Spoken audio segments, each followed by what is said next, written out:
بسم اللہ الرحمن الرحیم۔ من رآ شیئا یکرہہ، کسی ناپسندیدہ چیز کو دیکھا، عرفناہ فی وجہہ، صحابہ نے فرمایا ہم نے آپ علیہ الصلوۃ والسلام کے چہرے سے محسوس کر لیا کوئی ناراضگی ناگواری ہو گئی۔ یہ ہے وہ دوسری خصوصیت حیا کے ساتھ ساتھ جتنا آدمی با حیا ہوگا اتنا اس کے اندر احساسات زیادہ ہوں گے، اور حیا کا تعلق ایمان کے ساتھ ہے۔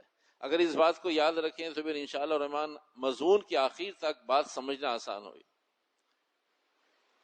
حیا سے یہ احساس پیدا ہوتا ہے کہ فوراً کسی ناجائز امر پر ناگواری آ جاتی ہے، طبیعت پر بوجھ ہو جاتا ہے۔ اس کا تعلق حیا سے اور خود حیا کا تعلق ایمان سے۔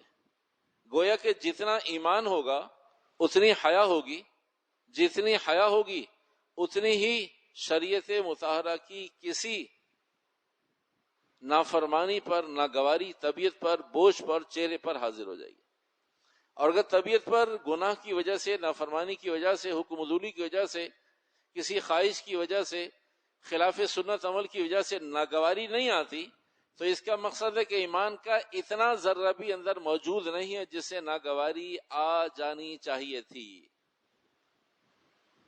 حیا یہ ناگواری پیدا کرتی ہے، اور خود حیا کو پیدا کرنے والی چیز ایمان ہے۔ ایمان کے بقدر حیا، حیا کے بقدر طبیعت پر فوراً بوجھ ہو جائے گا اگر خلاف سنت اور خلاف شرع اور احکامات کے خلاف کوئی چیز وجود میں آئی، نظر آئی، طبیعت پر بوجھ ہو گیا۔ تو اس بنیاد پر 3 درجات ماقبل میں ذکر کیے گئے تھے۔ 3 درجات۔ پہلا درجہ یہ ہے کہ کوئی بری چیز خلاف سنت، خلاف شرع، اللہ رسول علیہ الصلوۃ والسلام کی ناراضگی کی نظر آئے اور آدمی کے کان پر جوں نہ رینگے، تیور نہ بدلیں اس کے، کوئی اس کی طبیعت پہ جنبش اور حرکت نہ آئے، یعنی گناہ سے پہلے بھی گناہ کے بعد بھی، تو گویا کہ اندر والا انسان مر گیا، صرف باہر والا انسان زندہ ہے۔ ہر آدمی کے اندر اللہ نے 2 انسانوں کا مجموعہ رکھا ہے، ایک اندر جسے ضمیر کہتے ہیں وہ بھی اندر کا انسان ہے، اور ایک باہر کا انسان جو ہم ایک دوسرے کو دیکھ رہے ہیں۔ تو ہر آدمی کے اندر ایک اندر کا انسان اور ضمیر ہوا کرتا ہے۔ وہ اندر کا انسان اس وقت پتہ چلتا ہے جب کوئی امتحان آزمائش آیا کرتی ہے، ورنہ اندر کا انسان اندر ہی رہتا ہے۔ کبھی کسی موقع پر آدمی اپنے آپے سے باہر نکل جاتا ہے، اخلاقیات کی حدود کو پار کر دیتا ہے، گالی گلوچ پہ آ جاتا ہے، مار دھاڑ پر آ جاتا ہے، بد اخلاقی پر آ جاتا ہے، تو آدمی کہتا ہے بھئی آپ کے اندر یہ چیزیں چھپی ہوئی تھیں، اس کا مقصد اندر کے انسان کی یہ شکل تھی، اچھا ہوا باہر آ گئی۔ جسے ہمارے معاشرے میں ہم سب اس جملے کو استعمال کرتے ہیں کہ بلی کو تھیلے سے باہر تو آنے دیجئے، پتہ تو چلے کہ اندر کا انسان کتنا انسان ہے۔ تو اگر گناہ دیکھا، نافرمانی دیکھی، حکم عدولی دیکھی، فحاشی دیکھی، بدماشی دیکھی، قتل و غارت دیکھی، نافرمانی دیکھی، خلاف سنت، کوئی آدمی روٹین کے مطابق زندگی گزار رہا ہے، تو اس کا مقصد ہے کہ 2 میں سے 1 مردہ ہو گیا، باہر والا زندہ ہے، اندر والا مردہ ہو گیا۔ اب اس کے اندر کوئی جنبش نہیں آتی، کوئی حرکت نہیں آتی، کسی سے نہیں کہتا کیا ہو رہی ہے، چلنے دیں۔ تو پہلا درجہ یہ ہے، حیا کا پہلا درجہ یہ ہے کہ اس آدمی کے اندر کا انسان مر جائے، اس کا مطلب حیا ختم ہو گئی۔ دوسرا درجہ یہ ہے، حیا کا دوسرا درجہ یہ ہے کہ احساس ہو اور مروتاً طبیعت پر بوجھ ہو جائے، چہرے سے محسوس ہونے لگے، آنکھوں کی سرخی سے محسوس ہونے لگے، گفتگو سے محسوس ہونے لگے، جسم میں کوئی حرکت، تحریک، جنبش پیدا ہو جائے، لیکن آدمی مروتاً اور عزت کا پاس رکھتے ہوئے کہ یہ پامال نہیں ہونی چاہیے، آدمی اپنی زبان بند رکھے اور چہرے سے بتا دے کہ مجھے بالکل قطعاً ذرہ برابر پسند نہیں ہے۔ یہ کیفیت آپ علیہ الصلوۃ والسلام کی، 3 میں سے 2 کیفیات آپ علیہ الصلوۃ والسلام کی اور ایک کیفیت عام انسانوں کی، اور قیامت تک کے انسانوں میں یہ چیز ایلیمنٹ باقی رہے گا۔ پہلے والی کیا کہ کوئی فکر نہیں، کوئی غم نہیں، کوئی فقر و فاقہ نہیں، کوئی کہیں پر اظہار نہیں کہ کیا ہو رکھا، ہونے تو جو کچھ ہو رہا ہے۔ تو گویا کیا پہلی صورت اندر کا انسان مردہ ہو گیا، ذبح ہو گیا۔ دوسری دو صورتیں وہ آپ علیہ الصلوۃ والسلام سے متعلق ہیں، وہ پیدا کرنے کی ضرورت ہے۔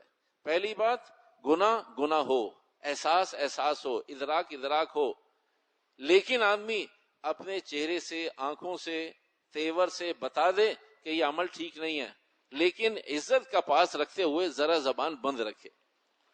یہ آپ علیہ الصلوۃ والسلام کا وتیرہ تھا، اور جب اس سے زیادہ تکلیف بڑھ جاتی پھر آپ علیہ السلام اس کا اظہار فرما دیتے۔ یہ تیسرا درجہ ہے۔ پہلی صورت میں احساس نہ کرے، احساس نہ ہو، پتہ نہ چلے، زبان نہ ہلائے، چہرے سے کچھ پتہ نہ چلے، یہ پہلا درجہ۔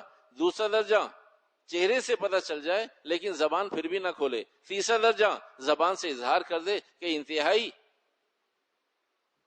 غلط کام، غلط بات، غلط فیصلہ ہے، مجھے پسند نہیں ہے یہ تین درجات ہیں۔ پہلے درجے میں حس نام کی چیز نہیں، دوسرے درجے میں اظہار نام کی چیز نہیں، تیسرے درجے میں اظہار بھی کر دیا۔ جیسے مثال کے طور پر آپ علیہ الصلوۃ والسلام کے پاس کیا نام ہے؟ مسمک الکریم، تمہارا کیا نام ہے؟ انا عبد اللیل، میں لیل کہتے ہیں رات کو، میرا نام ہے رات کا بندہ۔ آپ نے فرمایا یہ نام ٹھیک نہیں ہے، فوراً اظہار فرمایا، طبیعت پر بوجھ ہو گیا کہ اللہ کا بندہ ہوتا ہے، یہ رات کب سے خدا ہو گئی ہے؟ کیا نام ہے؟ عبد الشمس، سورج کا بندہ۔ کہ یہ سورج کب سے خدا ہو گیا؟ کہ اپنا نام بدلو، یہ تمہارا نام ٹھیک نہیں ہے۔ عبد القمر، چاند کا بندہ۔ عبد البحر، یہ بحر کا بندہ، دریاؤں کا بندہ۔ عبد الجبال، پہاڑ کا بندہ۔ کہ یہ کیسا نام ہے؟ کہ نام بدلو۔ تو آپ نے اس میں فوراً اظہار فرمایا، طبیعت پر بوجھ ہوا، دیکھا کہ اگر ابھی نام نہ بدلا تو اس میں گنجائش نہیں ہے، یہ تو چلا جائے گا۔ اور کہا میں نے تو آپ علیہ السلام کو خود اپنا نام بتایا عبداللہ، رات کا بندہ، تو رات کا بھی بندہ ہو سکتا ہے اور رات بھی خدا ہو سکتی ہے، اس لیے میرا نام ٹھیک ہے۔ آپ علیہ السلام نے مہر لگا دی، کہا نہیں پھر پتہ نہیں ملے گا نہیں ملے گا، ابھی فیصلہ کرو کہ عبداللہ نام ٹھیک نہیں، نام بدل کیا نہ آئندہ۔ تو کہیں اظہار فرمایا، ناراضگی اور طبیعت پر اتنا بوجھ ہو، اور کہیں اخفا فرمایا، خاموش ہو گئے، کہیں نظر انداز کیا کہ چلو ابھی موقع ہے، دوبارہ کسی موقع پہ سمجھا دیں گے۔ تو یہ احساس اور ادراک آدمی کے اندر یہ محسوس ہو کہ بھئی ناگواری ہو گئی۔ آج کا مضمون اس سے متعلق ہے، آج کا مضمون اس سے متعلق ہے۔ وہ بات یہ کہ کب کسی کو احساس ہوتا ہے، جتنا جس سے تعلق ہوا کرتا ہے اتنا آدمی کو احساس ہوتا ہے کہ بھئی فلاں کے تیور ٹھیک نہیں نظر آ رہے، فلاں کے تیور ٹھیک نظر نہیں آ رہے، فلاں نے میری بات کا جواب ہی نہیں دیا، نظر انداز کیا، مجھے اگنور کیا اور مجھے اہمیت نہیں دی، اور میری طرف منہ کر کے جواب بھی نہیں دیا، بات بھی نہیں کر رہے تھے۔ تو احساس ہوتا ہے جتنا جس سے تعلق ہوا کرتا ہے اتنا جلدی آدمی محسوس کر لیا کرتا ہے اتنے اچھے تعلق میں ایسا ہونا نہیں چاہیے۔ ہم جس معاشرے کے لوگ ہیں، تعلق کی بات عرض کرتا ہوں، اور آپ اسے قبول فرمائیں گے تو مجھے اطمینان ہو جائے گا کہ ہاں ایسا ہوتا ہے، ورنہ میں اپنی رائے واپس لے لوں گا۔ بہت قریبی تعلق، ایکسرسائز بھی یہی ہے، فون کیا، ٹھک سے جواب آ گیا، فوراً فون اٹھا لے، پہلی دوسری تیسری بیل پہ فون اٹھا لیا۔ فون کیا، پہلی دوسری بیل پہ فون نہیں اٹھایا، بیل بج گئی، ادھر بیل تیسری چوتھی بیل ختم ہوئی، وہاں سے رپلائی آ گیا، میں میٹنگ میں ہوں، بات کرتا ہوں، پریشان نہ ہوں، ابھی جواب دیتا ہوں، تھوڑی دیر میں رابطہ کرتا ہوں، میں سفر میں ہوں، گاڑی چلا رہا ہوں، یا میں نماز کی تیاری ہے، فوراً جواب تسلی ہو جاتی ہے۔ بہت اچھا تعلق ہے، شام تک کوئی جواب ہی نہیں آیا، ارے بھائی دیکھا ہوگا نا کسی کا فون آیا، میرا فون نہیں اٹھایا، جواب نہیں دیا، کوئی میسج نہیں ڈالا۔ اب اگلا فون 1 2 3 4 5 10 کالیں آ گئی، اب اگلا نہیں اٹھا رہا، تو پہلے والی کی سمجھ میں آ گیا کہ ناراضگی ہو گئی۔ پھر میسج کرتا ہے بھائی میں ہاسپٹل میں تھا، میری والدہ کی طبیعت ٹھیک نہیں تھی اور کافی ٹائم لگ گیا ٹیسٹوں میں، تو پھر فون آتا ہے، اچھا معاف کرنا، بتا تو دیتے۔ یعنی اتنی سی بات بھی اس قدر ناگوار اور بوجھ گزرتی ہے جب تعلق ہوتا ہے۔ جب تعلق ہوتا ہے تو پھر آدمی فوراً، جب تک کلیریفیکیشن نہیں آتی تو آدمی کی طبیعت کا بوجھ ہٹتا نہیں ہے۔ یہ وہ احساس اور تعلق ہے، دو لوگوں کا وہ احساس اور تعلق ہے جس پر محبت ٹپک رہی ہوتی ہے، تعلق ٹپک رہا ہوتا ہے، عشق ٹپک رہا ہوتا ہے، مودت ٹپک رہی ہوتی ہے، گر رہی ہوتی ہے۔ کہا میں سمجھ نہیں سکا، فیصلہ نہیں کر سکا کہ میں نے آپ کو صبح سے رابطہ کیا، 3 4 5 کالیں کی اور اب شام ہو گئے تو اس لیے میں بدگمان ہو گیا تھا کہ بھائی تم نے مجھے نظر انداز کیا. کہا نہیں میں معافی بھی چاہتا ہوں. اور ریزن یہ تھا, وجہ یہ تھی, کوئی واقعتاً جینون ریزن آ جاتا ہے تو وہ فوراً جیسے وہ میل آیا تھا ویسے ہی میل ہٹ جاتا ہے, جیسے وہ میل آیا تھا ویسے ہی میل ہٹ جاتا ہے. یہ تعلق کی وجہ سے ہوتا ہے. کب آدمی کسی کی ناراضگی کا خیال کرتا ہے؟ جب تعلق ہوتا ہے. یہ جملہ یاد رہے گا, جب آدمی ناراضگی کا خیال کرتا ہے جب تعلق ہے. اگر ناراضگی کا خیال نہیں ہے اس کا مطلب تعلق نہیں ہے.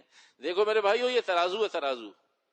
اور میں یہ بات بہت عرصے سے کہہ رہا ہوں, ترازو اندھا ہوتا ہے. ترازو کچھ نہیں معلوم, مولوی صاحب تل رہے ہیں, مفتی صاحب تل رہے ہیں, امام صاحب تل رہے ہیں, بڑے صاحب, چھوٹے صاحب, اچھے صاحب, برے صاحب, کون تل رہا ہے؟ ترازو کا کام جواب دینا ہوتا ہے. وہ یہ نہیں دیکھتا کہ مولوی صاحب کے لیے رائے کچھ اور ہے, مفتی صاحب کے لیے رائے کچھ اور ہے, اور بے نمازی کے لیے رائے کچھ اور ہے. وہ جب جو تلتا ہے وہ ترازو اندھا ہوتا ہے, وہ جواب دیتا ہے کام ایسا ہو گیا ہے. ترازو اندھا ہوا کرتا ہے. جب ترازو میں تولیں گے, میزان, نام ہی میزان برابری کو کہتے ہیں, عدل و انصاف کو میزان کہتے ہیں. آج کے مضمون کا خلاصہ, اگلی چند منٹ کی گفتگو صرف اس پر کہ ناراضگی کا احساس جب ہوتا ہے جب تعلق ہو. اگر تعلق نہ ہو تو ناراضگی کا اظہار نہیں ہوتا. مکھی نہیں, اگر کسی کے ناک پر پہاڑ بھی گر جائے, چونٹی نہیں, پہاڑ بھی, کچھ نہیں ہوتا. اگر تعلق ہے تو آدمی کو ایک تیور سے اندازہ ہو جاتا ہے, ایک تیور سے. 2 صاحب گفتگو کر رہے تھے, ایک تیسرے صاحب بھی آ گئے. تو جو گفتگو کر رہے تھے وہ گفتگو کرتے رہے. تیسرے صاحب کی طرف اگر گفتگو میں 5 مرتبہ تخاطب تھا, پریزنٹیشن تھی اور پریزنٹ کرنا تھا, تو انہوں نے 5 میں سے شاید 3 دفعہ یا 2 دفعہ توجہ کی ہوگی. تو میٹنگ کے بعد انہوں نے کہا کہ آپ نے سب کو تو دیکھا 2 3 4 دفعہ, میری طرف 2 دفعہ دیکھا, کوئی ناراضگی تو نہیں ہے؟ آپ گفتگو کر رہے تھے سب سے, سر یوں بھی گھما رہے تھے, یوں بھی گھما رہے تھے, یوں بھی گھما رہے تھے, لیکن میں جہاں بیٹھا تھا میری آپ کا آئی کانٹیکٹ نہیں تھے, آنکھوں کا تبادلہ خیال نہیں تھا, تو کوئی ناراضگی تو نہیں ہے؟ کہا نہیں کوئی ناراضگی. کہا پکی بات؟ کہا پکی بات. کہا سوچ لیں. کہا اچھا بعد میں بات کریں گے.